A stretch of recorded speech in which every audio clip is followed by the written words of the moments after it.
Hello, everybody. Good afternoon. Hello. Some new faces in here today.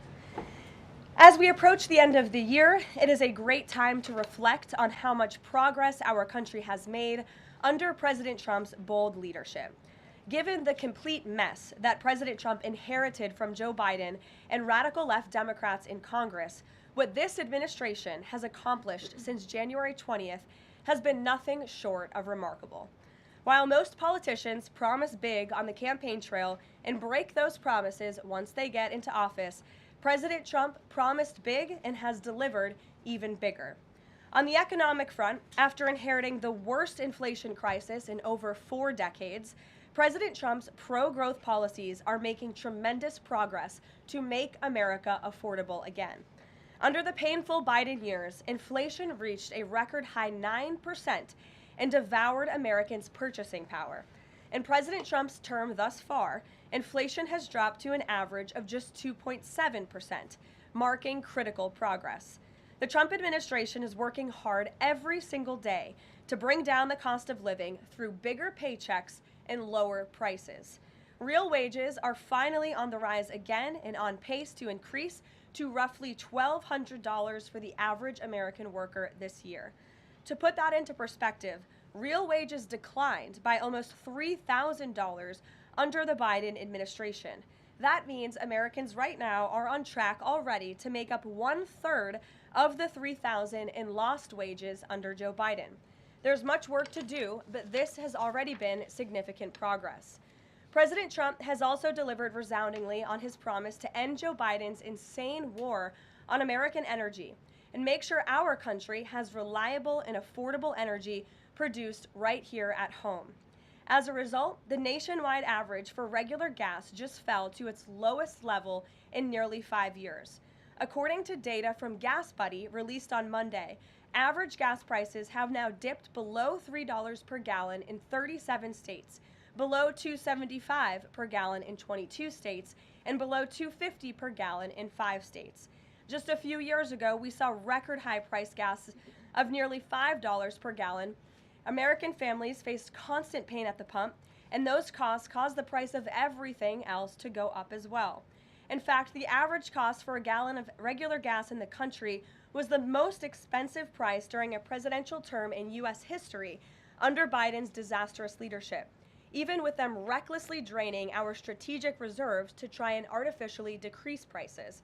But thanks to President Trump, those days are long behind us. In the months ahead, Americans can expect prices to fall even further. We know that when gas gets cheaper, everything else gets cheaper too, and that's what this president is focusing on. Americans can also expect another boost to their bank accounts in the months ahead, as 2026 tax refund season is upon us after the holidays, and it's projected to be the largest ever thanks to President Trump's passage of the One Big Beautiful Bill. According to recent analysis from Piper Sandler, when Americans file their taxes early next year, their refunds could be about 1/3 larger than usual, or roughly an extra $1,000 per filer. That is money straight into the pockets of the American people. It's only because of President Trump and Republicans' leadership that Americans will now pay no tax on tips, overtime, and Social Security. President Trump and Republicans believe hardworking Americans deserve to keep more of their hard-earned money, but Democrats, on the other hand, every single one of them, voted against these massive tax cuts. So remember that the next time Democrats try to talk about affordability. Democrats don't have a single clue about how to make America more affordable. They just spent the last 4 years creating the very affordability crisis that President Trump is fixing right now. And if given the chance of power ever again, the Democrats will implement those same policies and jack inflation right back up to where it was. Finally, at the border, President Trump has restored America's sovereignty and made our country safe again. This is the single greatest and fastest national security victory in modern American history, and it's not even close. The latest preliminary numbers released from the month of November show we have the most secure border in our nation's history. This is a remarkable achievement. November encounters came in even lower than the previous historic low in October, if you can believe it. There were only 30,367 total encounters nationwide. That's lower than the previous record set in October.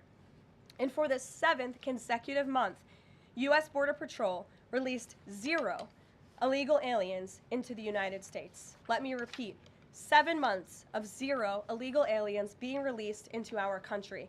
This is a historic achievement, and it's one that every law-abiding American citizen should be grateful for. At this point, in 10 months under President Trump's unmatched leadership, we've seen less apprehensions overall than we saw in just 1 month under Joe Biden. Again, let me repeat, in 10 months under President Trump, we've seen less apprehensions at the southern border than we saw in 1 month under the previous president. Again, remarkable results. All in all, the economy is back on track and ready to boom over the next 3 years. Biden's inflation crisis is over. Prices are coming down. Wages are rising. The border is fully secure, and America's best days are to come. President Trump has kept his word and delivered for the American people over the past year, and he will not stop fighting, as you heard from him directly this week, until our country and every state in this country is better than ever before. So with that, I will take your questions today. I know there's a lot of news. We'll start with our new media seat. Mr. Bowling, it's great to see you here. He's of Real America's Voice. He's also the host of Edge, his interview and commentary podcast. Please, Eric, why don't you kick us off? Caroline, thank you very much for this and inviting me to the new media seat. As you point out, affordability crisis, it strikes me energy prices have been coming down aggressively since President Trump's second term, approaching $55 a barrel for oil, gasoline, as you point out, under $3 a barrel nationally, first time in 5 years. By the way, that $55 a barrel oil is about half of the peak under the last 4 years of the last administration, half the price.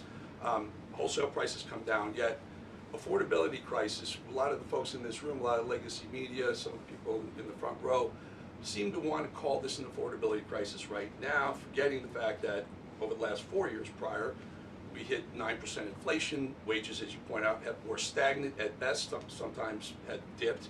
That's a real affordability crisis there, but they weren't really calling it that then. You point out how President Trump is changing the affordability in America, but how will he ensure that the legacy media doesn't flip the script and change it so that they're using affordability as their word, their idea, versus what the American people who know much better? Yeah, well, it's a great question, Eric, and it's a point of frustration for the president and for myself, I will say. That's part of the reason I just kicked off this briefing today, setting the record straight with facts about the economic mess that the president inherited from his predecessor, Joe Biden. And he's focused on digging our country and our economy out of that hole every day. Things are getting better, and they will continue to.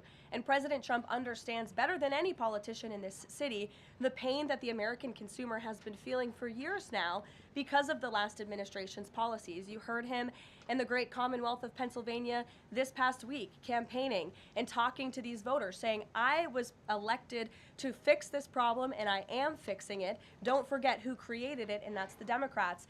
And I think when you hear the president talk about affordability, he's saying the Democrats are the greatest con artists in history because they are now trying to claim ownership of an issue that they created. And every data point and every economic metric does in fact show that the economy is improving. And so I do wish more people would report on those facts. I do wish that more people would remind the American public how we got here and why. It does not mean this president is discarding the feelings of the American people. He gets it better than anyone, which is why his entire administration has been focused on the issue of the economy and energy prices since day one. If I may Sure. follow up, it's reported that around 10,000 commercial driver's license operators have been pulled by your transportation secretary department.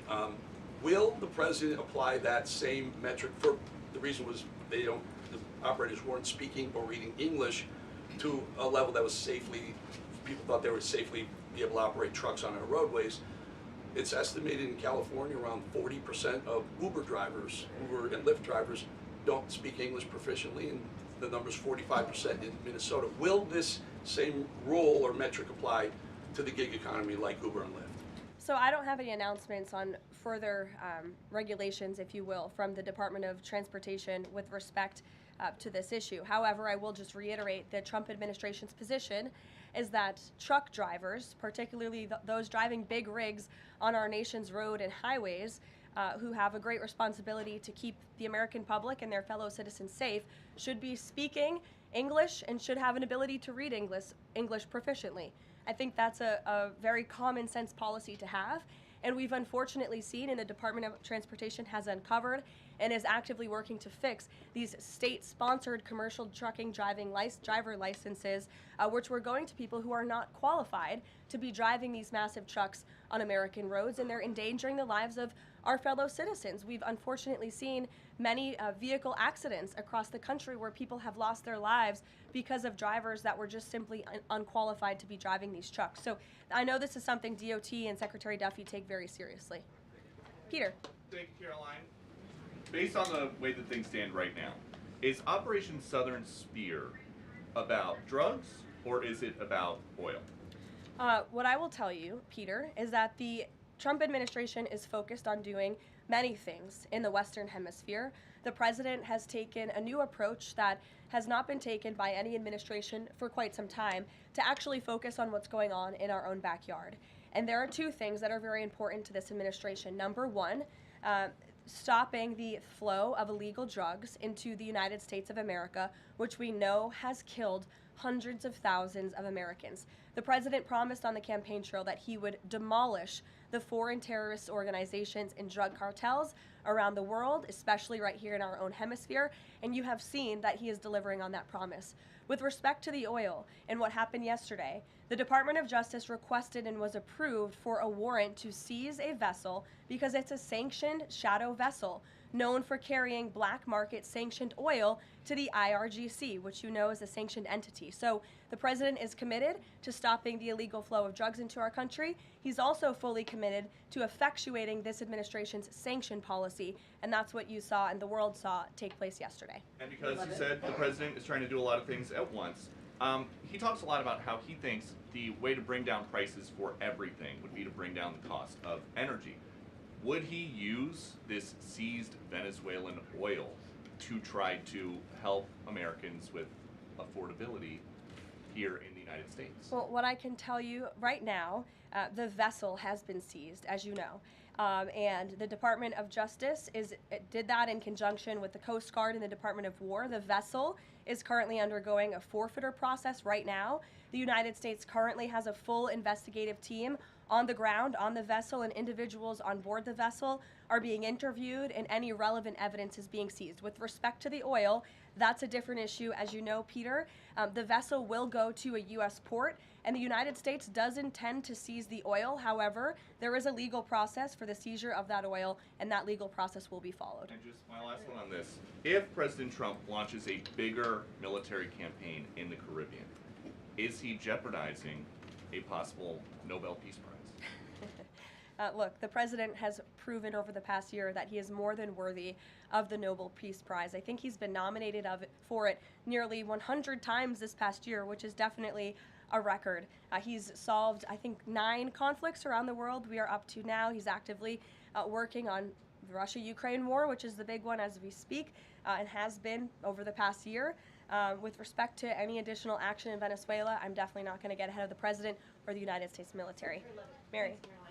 It now seems all but certain that the Obamacare subsidies will expire at the end of the year.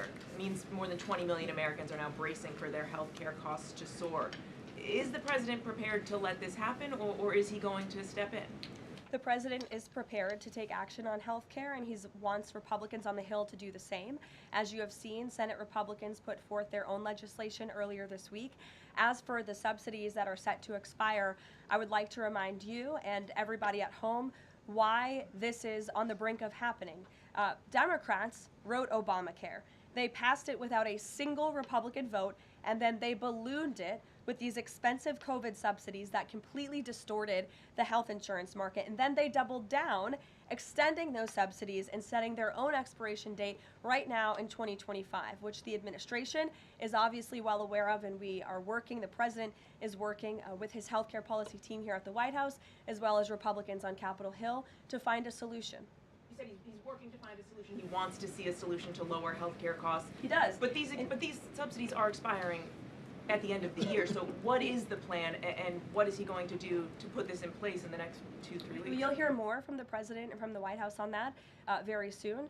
As for wanting a solution to lower healthcare costs, I'm glad you said it, because the president is doing just that. He has made unprecedented progress towards lowering healthcare costs in this country and drug prices. He's secured numerous most favored nation drug price deals, with many more to come.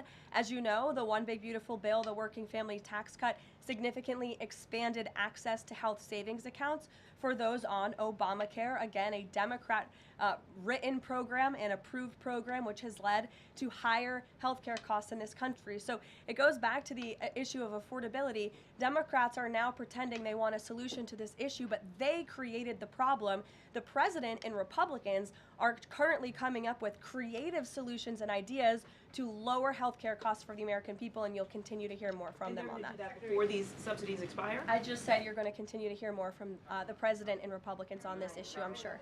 Sure, Bloomberg, go ahead. Thanks, Caroline. The president said he was going to be holding a call with the leaders of Thailand and Cambodia. Have those calls taken place? Is there a readout you can share? The president has not yet engaged in those calls, and when he does, I'm sure you'll hear from him directly, as you always do, after foreign leader calls or from somebody here at the White House. I do know, with respect to the conflict in the peace deal in Thailand and Cambodia and some of the conflicts you've seen arise, reports of that in the press over the past couple of days. The president addressed it in Pennsylvania. The administration is obviously tracking this at the highest levels and is very much engaged. I spoke with Secretary Rubio about it this morning.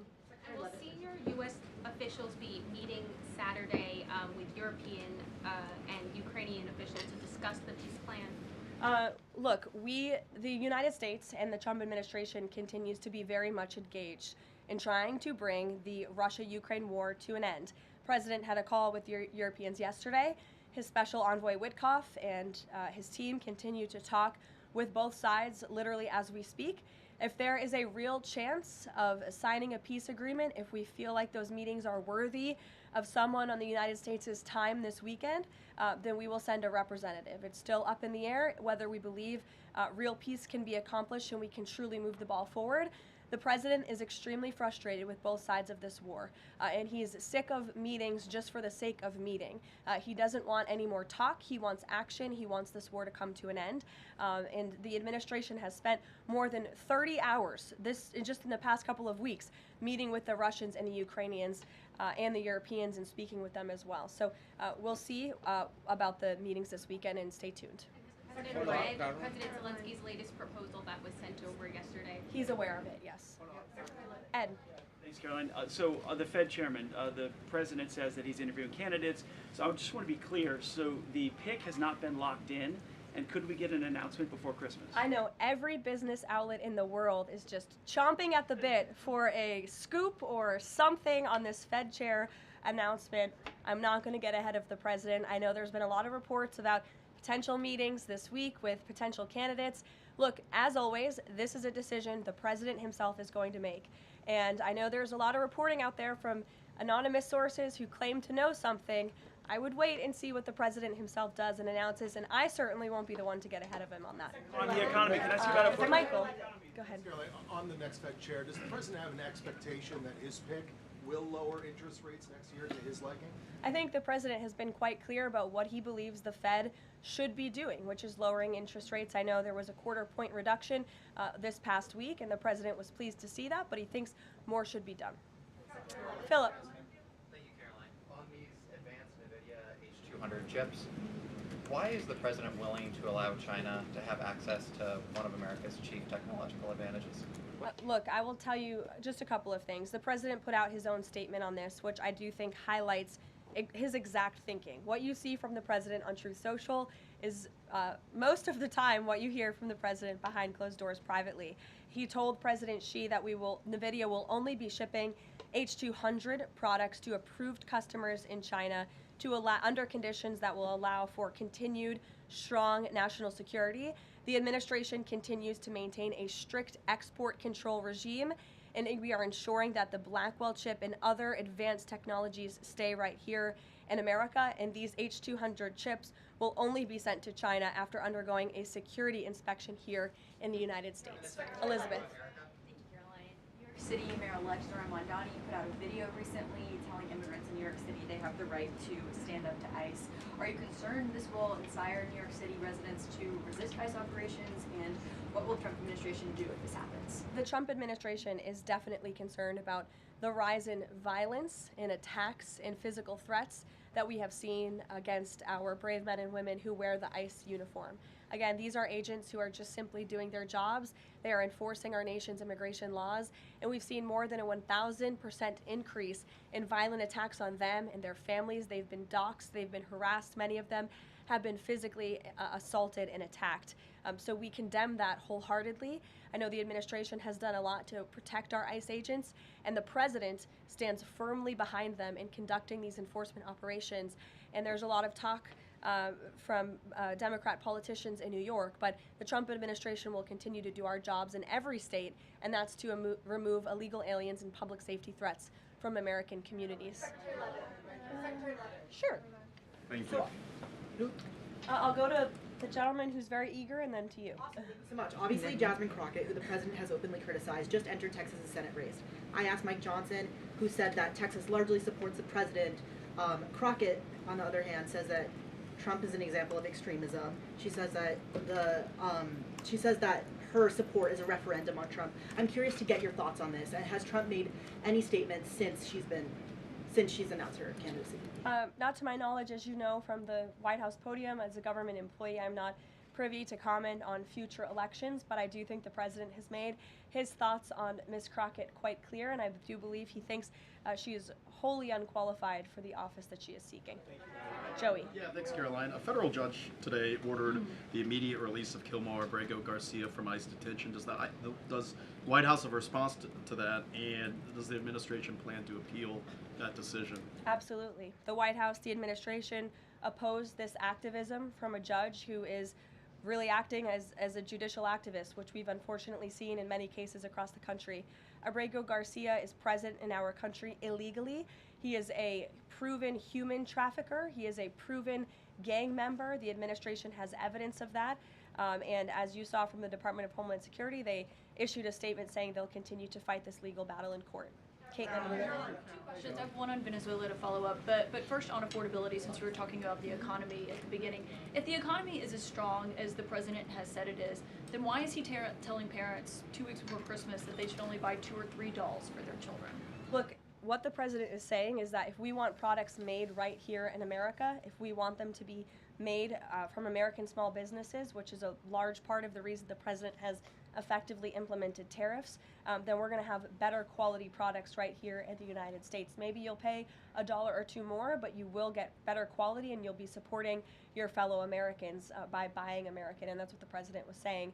Again, with respect to affordability, every economic metric, Caitlin, and I wish you would report more on it, does in fact show that the economy is getting better and brighter than where it was under the previous administration. I will repeat, inflation as measured by the overall CPI has slowed to an average 2.5% pace. Real wages are increasing, roughly $1,200 for the average worker. Gas prices are down in almost every single state across the country. Again, in 22 states, it's below $275. You look at the tax cuts, those are going to go into effect next year. So the best is yet to come.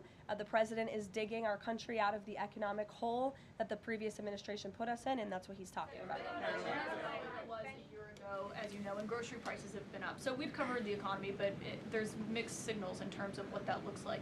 But on inflation is down from where it was. As measured by the overall CPI, it has slowed to an average 2.5% pace. This is down from what the president inherited. The president inherited 2.9% in January. Today it's at about 2.5%. So we're trending in the right direction with more to come. And I would remind you, when President Trump left office in his first term, inflation was 1.7%. And the previous administration jacked it up to a record high 9%. So again, in 10 months, the president has clawed us out of this hole. He's kept it low at 2.5%, and we believe that number is going to continue to decline, especially as energy and oil prices continue to decline as well.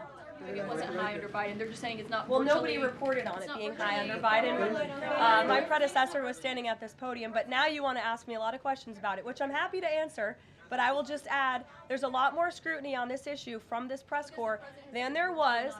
Well, and the previous administration said that too. My predecessor stood up at this podium and she said inflation doesn't exist. She said the border was secure, and people like you just took her at her word, and those were two utter lies. Everything I'm telling you is the truth, backed by real factual data, and you just don't want to report on it because you want to push untrue narratives about the president.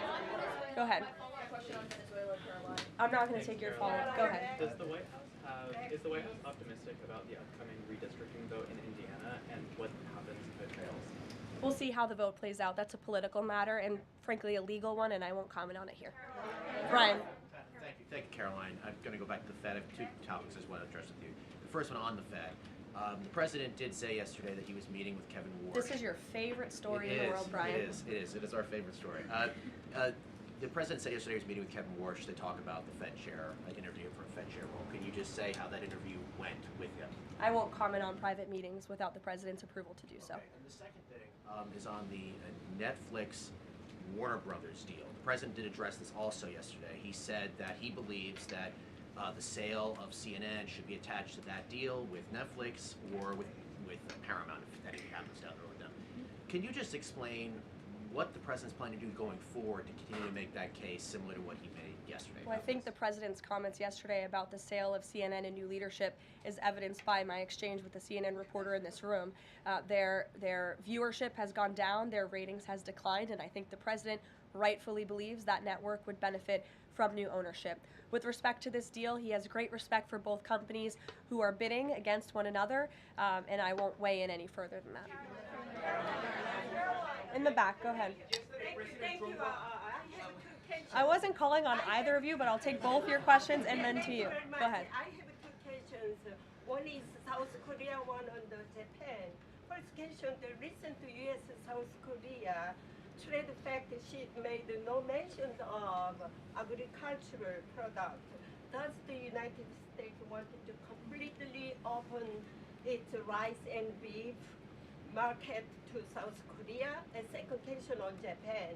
China is using its military power to surround Okinawa, Japan.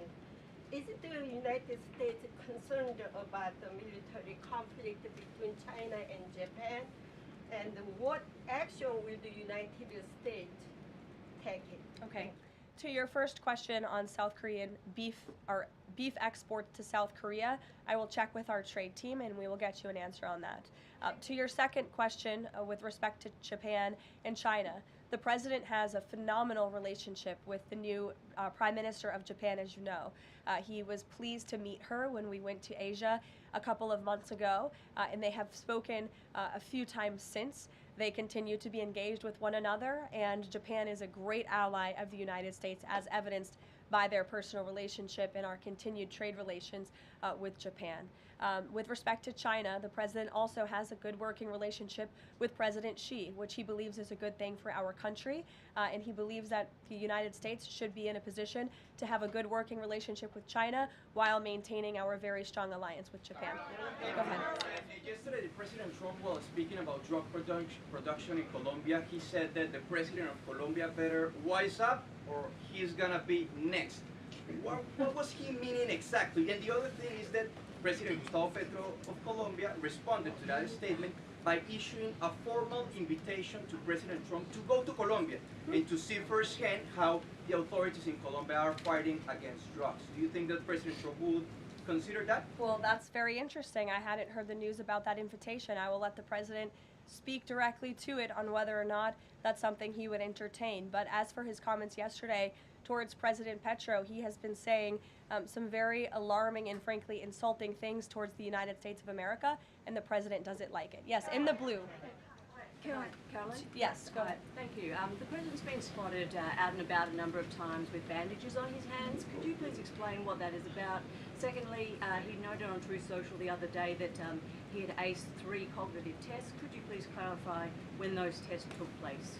I can do that at a later date. I obviously don't have that in front of me. The president has spoken about that quite extensively throughout the years. As for the bandages on the hand, we've also given you an explanation for that in the past. The president is literally constantly shaking hands. The Oval Office is like Grand Central Terminal. He is meeting with more people than any of you even know about on a daily basis. He's also on a daily aspirin regimen, which is something his physical examinations has said in the past as well, which can contribute to that bruising that you see.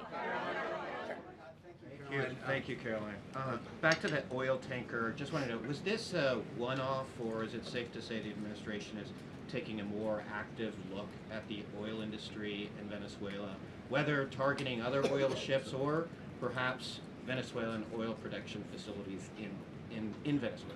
Well, I won't broadcast any future actions from the administration, but I will just reiterate that the Trump administration is executing on the president's sanction policies and the sanction policies of the United States, and we're not going to stand by and watch sanctioned vessels sail the seas with black market oil, the proceeds of which will fuel narco-terrorism of rogue and illegitimate regimes around the world. Andrew? Thank you, Caroline. Two for you. First, when the president announced the farm relief program the other day, Secretary Rollins afterwards, right out there, told us that the program would be paid for by the Commodity Credit Corporation, an existing program. The president keeps saying that it's being paid for by tariff revenue. Why does he keep saying that if the secretary who's running the program says that's not the case? And also about his doll comments from the other night. The president's a billionaire. He's probably the wealthiest person to ever serve as president. Is it a good look for him to be telling parents, oh, you should only buy, $2 or $3 dolls for your kids, when he's one of the wealthiest people in the country running the government? Do you think the people in that room in Pennsylvania who the president was speaking to don't know the president's a billionaire? I think that's a very well-established fact. And actually, I think it's one of the many reasons they reelected him back to this office, because he's a businessman who understands the economy and knows how to fix it. And he's doing it right now just like he did in his first term. Sure, go ahead. To the gentleman behind you, Andrew, yes, go ahead. Go ahead. Thank you, Caroline. On Gaza, we heard the president say yesterday that the Board of Peace members are going to be announced early next year. What is the administration doing to move the parties in the region closer toward phase 2 of his peace plan for Gaza? Sure. Well, first of all, I would be remiss if I didn't highlight what a success it is that 10 months into the president's administration, you're asking me about a peace plan in Gaza, because that's a legitimate reality on the ground right now in the region. And it's only because of this president's leadership that was able to take place, that all the living hostages were returned. All but one body of the deceased hostages has been returned, and we're still, of course, working on the last one. As for this next phase of the peace process, there is a lot of quiet planning that's going on behind the scenes right now for phase 2 of the peace deal.